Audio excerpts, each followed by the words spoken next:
Well, today I'm going to give you some air conditioning repair stories.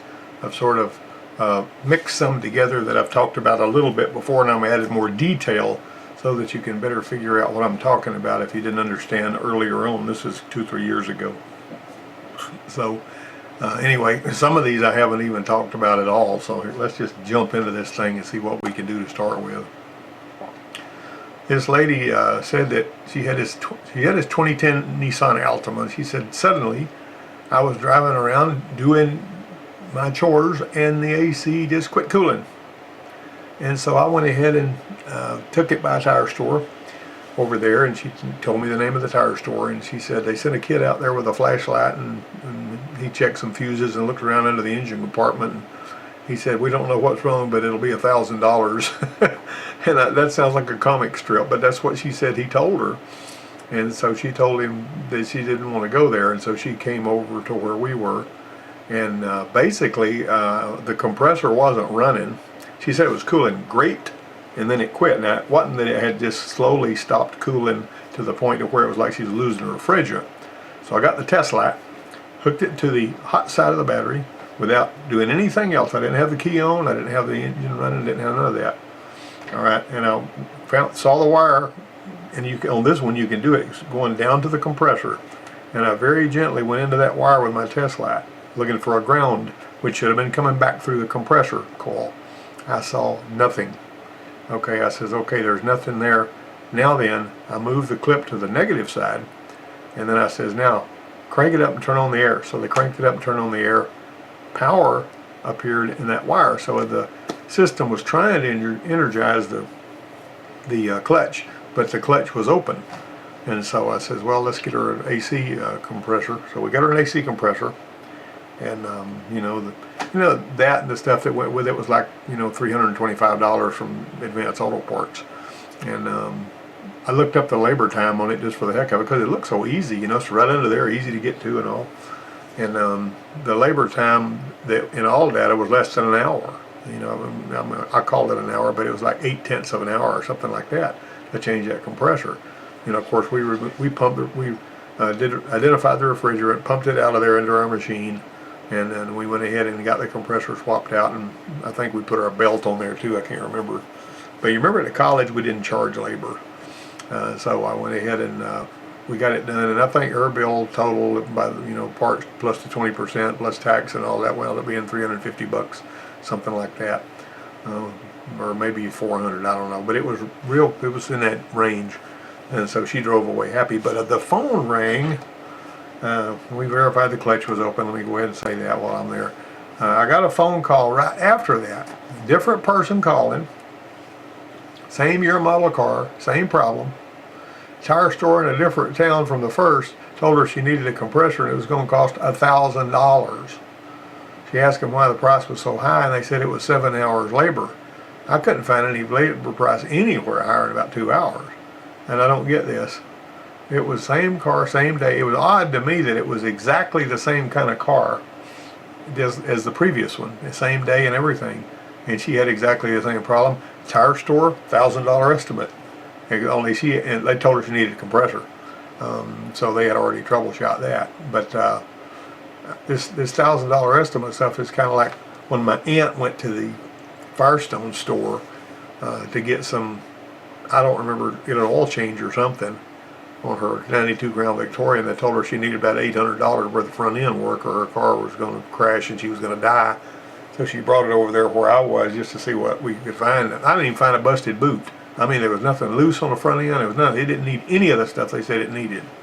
And I'm not saying every shop does this, but when a shop does it, it makes the whole industry look terrible. And there are shops all over the place that are pulling this kind of stunt. Well, this other one was a 2012 Ford Edge, belonged to a colleague of mine. She called me from the dealer, she said they claimed her actuators aren't communicating. If she would drive it, it would cool really good for about 30 minutes, and then it would quit. And it turned out that both the low and the high, so you may have to, my video jumped ahead of me, you may have to back up and look at those gauge readings, but it was cooling good. It had plenty of refrigerant in it, but both the high and the low sides went low, so that's an expansion valve issue. And so we got a $16 expansion valve. Of course, we had to pull all the juice out of it just like we did, and vacuum it when we, whatever, when we were getting ready to go back. But we went in there and got this expansion valve swapped out, and we were good to go. So anyway, that's that's one of those things that they wanted $1,500 to replace everything under the dash. You know what I mean? All right, this is a 93 Buick Park Avenue. The AC was blowing hot wind. The AC clutch wasn't engaging. And it says, well, let's go ahead to start with. We wanted to see if you need to see if it's, the AC clutch is not engaging, you need to see if it's got any refrigerant pressure at all in it. But before you hook the machine up, if you've got, if you're doing this the right way, you'll hook up the recycler. Now, it was originally equipped with R12, and the high side port was one of those strange GM fittings that requires a special adapter. And so the Neutronics refrigerant identifier failed this R12 system, and it said it had 100% R134A in it. Now, this had come with R12. It still had R12 fittings. There were no stickers anywhere, but somebody had completely charged it 100% with R134. Of course, R12 was getting hard to come by, but they really didn't do this right. You're supposed to put different fittings on there, and technically you're supposed to put a decal saying it's been ready, but usually just looking at the fittings is all you need to see that it's had R12 put in it. I mean R134. Of course, R134 is going up now because they want you to use that $60 a pound 1234. Anyway, that's another story. But anyway, it failed. Well, this one here, the schematic on this one, it had plenty of refrigerant. That's the whole point. And so there was no reason the compressor shouldn't have been running. But it's got 6 pages of schematics on the AC on this Park Avenue. We don't need to get bogged down in all that. We just focused on the compressor circuit. That's where you're going to start. See, I like to do, if you got good refrigerant pressure, I like to artificially energize the compressor and see if it'll cool. And so we focused on that. The clutch wasn't engaging, so this is the way it's wired up. All right, you might notice you got your power coming in, the clutch relay, and the PCM just tells it when to turn on the clutch. Okay, and so then you've got this power whenever the relay's energized comes through here. This is that clamping diode that keeps the AC compressor, when you disengage it, from sparking and spiking back in here and making it back to other stuff you don't want it to spike. And so this is a fairly universal. These have, ever since the, I'm going to say the late 60s, early 70s, vehicles have had these clamping diodes on the compressor, and that's when they didn't even have any computers on them, when they still had points in them. They were running these things. All right, so we went ahead and checked for ground. We found 2 powers, which you're supposed to have at a relay, and 2 grounds. Now, the not used terminal, you don't usually fool with it unless it's being used for something. But on this particular one, there was no ground right here. We should have read a ground coming from here up through the compressor clutch to this. We found no ground. That's a red flag. That either means, that's the same thing that we found on this Nissan I was just talking about, because when we measured there, we had no ground. And so it could be anywhere on this circuit. On that Nissan, it happened to be right here. But on this Buick, it wasn't there. The belt, somebody had, I don't know how this happened, but this harness got over against the belt and it cut the ground wire. Now, it had also damaged the compressor clutch wire and a couple of other wires, but it clipped that ground wire right there. Just clipped it right in two. That's why we weren't reading the ground coming up from here. That's why the compressor clutch wasn't energized. This was a wiring problem. And so what we went ahead and did there was we repaired the wires. We soldered and heat shrinked them. We tied them back so they wouldn't touch the belt anymore. And then we replaced the funky R12 fitting with a R134A fitting. Now, when you do this, when you convert from R12 to R134A, of course this one had already been done at, you have to put oil, a little bit of oil in there that's compatible. They say you're supposed to drain all the old oil out. You're supposed to put a little bit of oil in there, enough to where it will work. And that keeps the compressor oil. One of my students didn't do that whenever he was working on a car that he had, and he just actually pulled out the R12 and put 134 in it without putting the right kind of oil back in it. and he destroyed his compressor in short order, because the R134's got to be able to pick the oil up and carry it through the system, kind of like your, chainsaw oil in there. It's got to have oil that's compatible with refrigerant. Anyway, never assume anything. We hadn't identified this one. We wouldn't have known what gas we were working with, and we would have pumped a bunch of R12 into our R134 tank on our machine. As it was, this machine was set up with an R12 tank and an R134 tank, so we could have pumped the R12 into the R12 tank if that's what it had. But it says it had R134. We actually, pumped it into the proper tank. Anyway, and you get your machine all loaded with mixed refrigerant and all that kind of junk, and then you're spreading it to every car that you work on. That's terrible. Cold air is good. We put the right fittings on there, and we got that thing going. Everybody was happy. Now back in 1979, there was this guy. I was working down in Texas, and he came out and said, "Hey, my AC is not cooling on my Chevy pickup." And I went to this low pressure cutout switch that's on the accumulator, unplugged it, put a jumper between these two wires. It kicked on and it cooled really good. Suction line got cold and all that. And I said, "You need this low pressure cutout switch." And he said, "What I owe you?" I said, $65. He said, "What?" I said, I knew which wire to jump. Well, I didn't really charge him anything. I just told him to, get one of these switches. And you can change that switch because it's got a Schrader valve behind it. You can change it by just screwing it off and screwing it back on. You don't have to evacuate the system for that. Thanks to the air conditioning manufacturer people that made it that way. Well, this Lincoln Town Car was fun. When I hit a bump, the blower motor always switches on high blower on its own. So I bumped the blower speed controllers. Blower kicked on high. I used my long extension like a pool cue and just tapped it with the engine running and all. It was on low blow. All of a sudden, boom, it's on high blow. And it stayed there until I cycled the key. This was an electronic blower controller, which a lot of these blower controllers have got a relay in them to switch it to high blow whenever you put it on high. And I said, well, is the blower controller faulty? It would seem like it, because when you tap it, it kicks into high. So I call the Lincoln dealership and they send a $100 blower speed controller down there. Put that on there, that didn't change a darn thing. I still could bump that brand new one and it would jump up. Okay, the AC control head was leaking 8 volts out to the controller relay coil. It was leaking it through the coil. It was enough so that there was just a little bit of voltage there. It wasn't enough to pull the relay in, but it was enough so that when you hit a bump, when it snapped in, that 8 volts wouldn't release it and let it come out. So this 8 volts was leaking out this purple with white wire to the blower speed controller and pulling that relay, that high speed relay in when you hit a bump. Alright, so that 8 volts was something I needed to do something about. See, I'd already sold the guy a $100 control. I didn't want to sell him a $500 control head. I know it's his car, it's breaks the ball game and all this kind of stuff, but I said, I think I can fix this.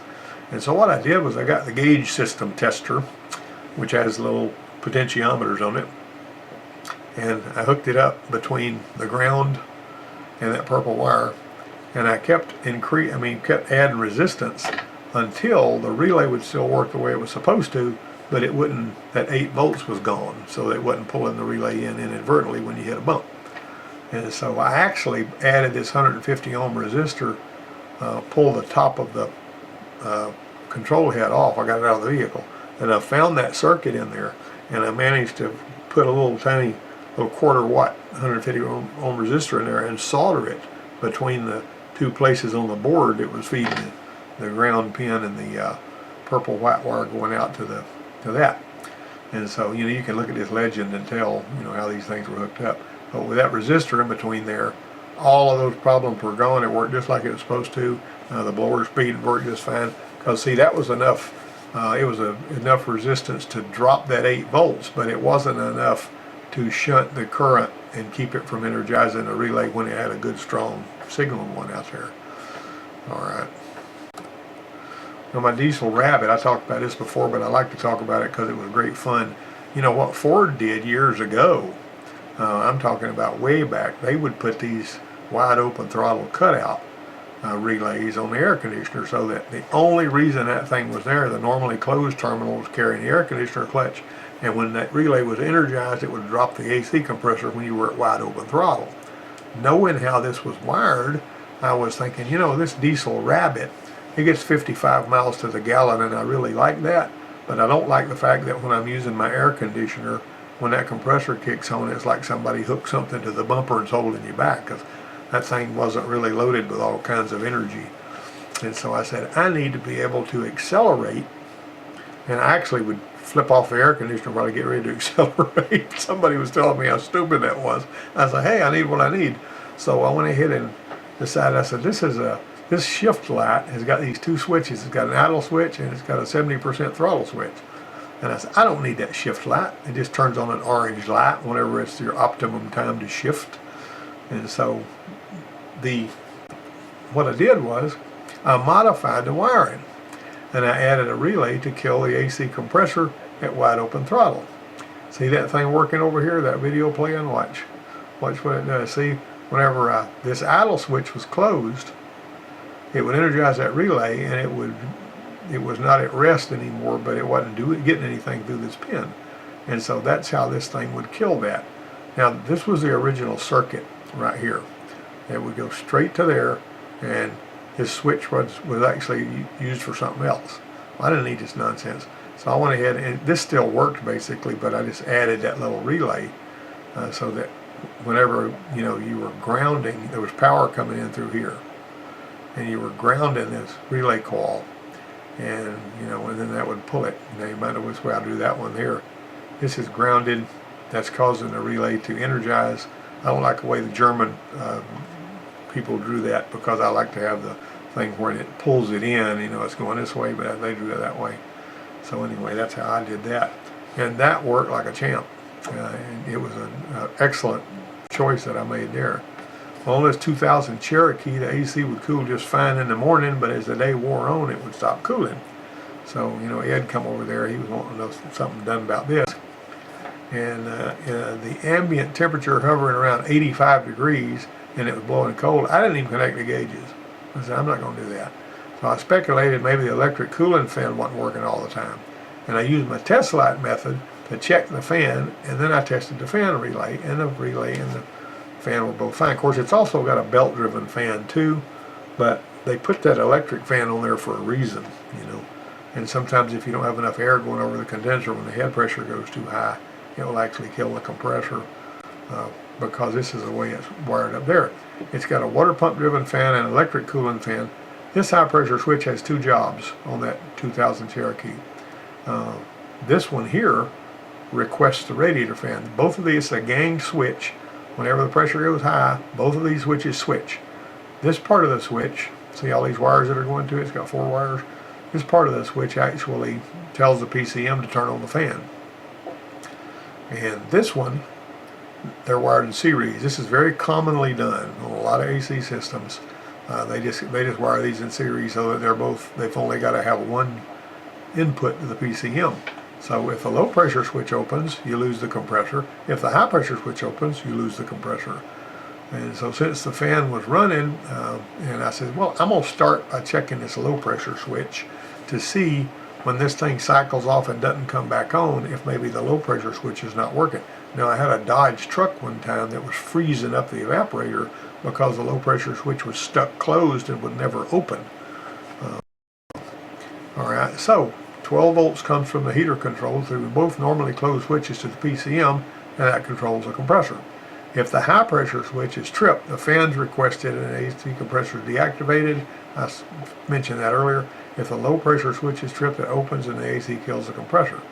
So let me see what I'm going to do. I went into this, I had this little wiper blade stiffener, you know, flat thing. It wasn't going to hurt the terminal. And I can go in there and I back probe that and connect my meter to it. Right here is where I was in the schematic. And what I was basically looking for was for this low pressure switch to drop that voltage, you know, because it's got voltage coming through here, and this is looking for that 12 volt switch sense. You might call that AC request or something like that on some of the other ones. So what I found out was this was working like it was supposed to, and when it cycled off and didn't cycle back on, we found the relay was sending power to the compressor, and we actually were ease in him. On that particular one, you could go in there and I was touching the terminal that was going out to the compressor, and this was hot. And you can't always get to the actual compressor plug, but you can also go right here and check the continuity from the compressor to ground, like I was talking about earlier. But on this one, I had it hooked to ground. I saw power here, but the compressor wasn't running. So what we do when we got a situation like that, that means there's enough wear on the clutch to where the gap is too wide, and as strong as that electromagnet is, if that gap's too wide, it's not going to pull that compressor in. All right, so you got to be really, really careful when you do this, because if you do it the wrong way, you can get hurt.